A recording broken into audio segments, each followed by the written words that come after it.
Të BDI-s, Ali Ahmeti në radhë të Ushtrisë Ligjore të Kosovës, cili ka qenë? Edhe Ali Ahmeti ka qenë antar i SRV-s, pra i kësaj SRV-je. Ali Ahmeti, pra Xhavit Aliti, Azem Sylla dhe Ali Ahmeti kanë qenë tre kryesues e SRV-s, sektorit rëndësisë veçantë. Dhe këta janë marrë me çështjet e kësaj. Roli i Ali Ahmetit ka qenë i njëjtë si me rolin e Azem Syllës sepse këta kanë caktuar me zona. Pra zonën e Dukagjinit e mbulonte Ali Ahmeti. Qoftë me financa, qoftë nga ana politike, pra kjo ka qenë detyra e tij Ali Ahmetit. Ali Ahmeti ka qenë edhe personi kontaktit kryesor, sepse është vetëm për një ngjarje për cilën Ali Ahmeti duhet flas.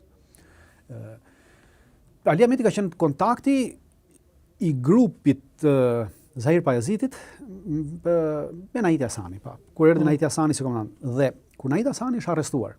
Grupi Zahirit nuk dinte që kishte kohë që nuk kishte kontakt.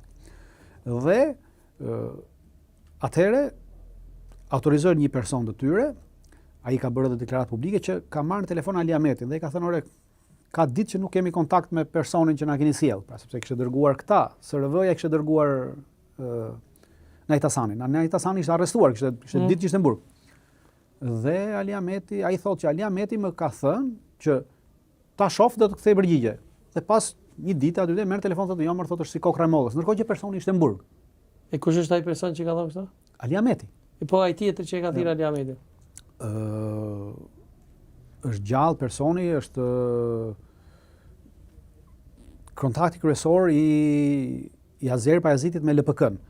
Hasan Zeneli? Jo, nuk është Hasan Zeneli, Është një person i cili Mislim Zuga? Jo.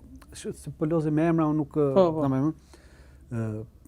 po është gjallë dhe për emrin mund të pyesni Avnia Jetin.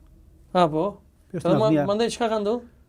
Dhe pas kësaj deklarate publike që ky Ali Ahmeti nuk ka dalë më që të thotë përse e ka thënë këtë që personi është si kokra e mollës, e ka thënë thjesht për me kalu kohën apo ka pas një se personi ishte në burg, pra nuk ishte si kokra e mollës. Sepse këtu pastaj fillojmë të zgjarojmë edhe çështjen e rënjes prit të Zahir Pajazitit. Pse po thotë që ka diçka, nuk e besoj që Jo, nuk po them që ka diçka, na ndihmon të sqarojmë.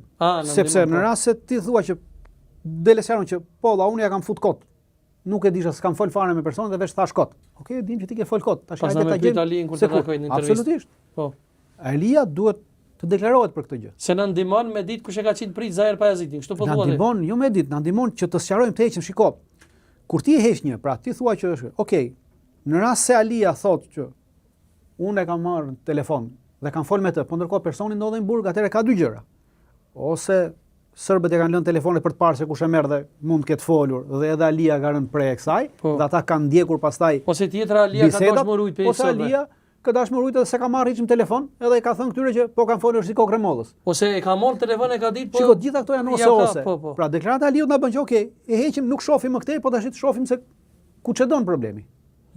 Pra për këtë arsye unë them që njerëzit duhet të flasin dhe duhet të publikojnë ato që kanë.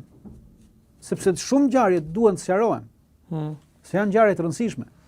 Dritan, kemi orë në fund të intervistës edhe muhabetit, faleminderit shumë për fond. Çka mendoni për kryeministrin e detyrës Albin Kurti? A dyshon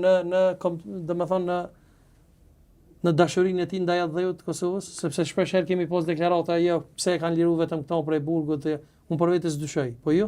Jo, shikoj, nuk e hyj asaj pse e kanë liruar ose kush e ka liruar, kush ka ndërhyrë që të lirohet, këto gjëra të tjera. Nuk merrem me këtë punë. Sepse nuk ja vlen. Në atë kohë ai nuk është liruar vetëm ky prej burgut, janë liruar edhe të tjerë prej burgut, pra nuk është se u lirua vetëm Albini. I bojnë akuzat pa drejta, po. Kjo është diçka tjetër, pra. Të gjithë burgosët liruan që ndodhen në atëherë, pra 1000 ca veta, se 200-300 veta, pra. Kjo nuk është se dikush një ditë më parë, dikush një ditë më pas, kjo nuk ngre asnjë pajtona plotse. Pesh, nuk ka gjë. Unë nuk është, duhet ndajmë dy gjëra. Te çështja të dashuria për Kosovën dhe dashuria kombëtare. Pra, unë te aspekti kombëtar nuk e shoh Albin Kurti, e shoh vetëm te aspekti i Kosovës, pra e shef Kosovën si shtet, po vetëm nën menaxhimin e Albin Kurtit. Pra gjithë Kosova pronë e Albin Kurtit.